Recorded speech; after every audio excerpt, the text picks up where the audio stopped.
Hello all, Scooby331 here, and I'm at the McDonald's over by the Babylon Town Hall. Now, I guess you're wondering, that's in Lindenhurst, New York, by the way, for anyone keeping score. I guess you're wondering why I'm filming this little thing here. Oh, my big shadow just went away. As you can see, this is actually high voltage electrical. Now, my wife asked me, she's like, "Hon, what is this thing here?" And she completely forgot a few years ago, right here, because this is the last light on Sunrise Highway going east out to the Hamptons from New York City. So after this light, there's no more lights for a while until you get into the towns out there.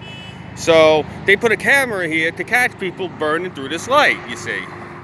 And somebody in the neighborhood came and cut the thing down. They used a Sawzall, and yeah, no more light.